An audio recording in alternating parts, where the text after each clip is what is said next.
Mapagpalang umaga po mga ka-Glory to God Siomai. Kamusta po kayo?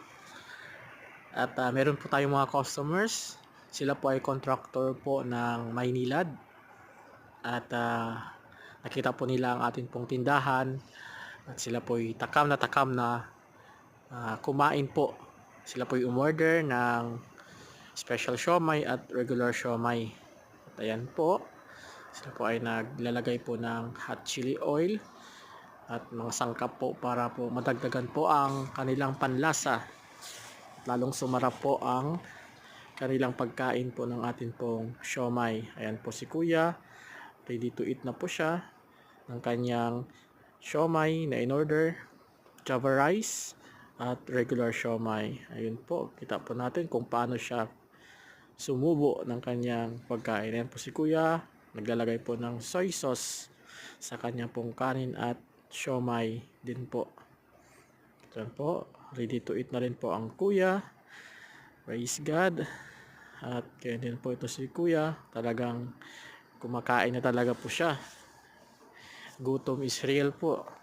Kaya talagang kain po tayo. At sa kanyang order naman ay java rice with special siomai. Kita po natin kung gaano siya katakam po kumain ng ating pong siomai. At habang nandyan po sila po ay nagkukwentuhan na talagang masarap yung siomai na kanilang kinain. At talaga naman po, ayan po, talagang pinipilahan po yan dyan at talagang marami po ang kumakain.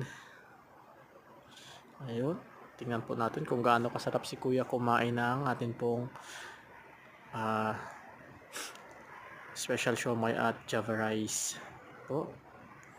Sila rin po ay bumili ng panulak, palamig para po sila ay mabusog. At nawa mabusog po namin kayo mga Kuya. Tingnan po natin ang kanila pong ginagawa, talagang kain kung kain. Ayun, sige lang po Kuya, dagdagan nyo pa po para lalong sumarap. Ayun, si Kuya naman po isa, yun maglalagay din niya ng sauce. Ayan, chili oil. Kasi po masarap po ang chili oil natin dyan. Talagang nakakatakam po. Sige lang mga Kuya, kain na po. Ayan, praise God, God bless po.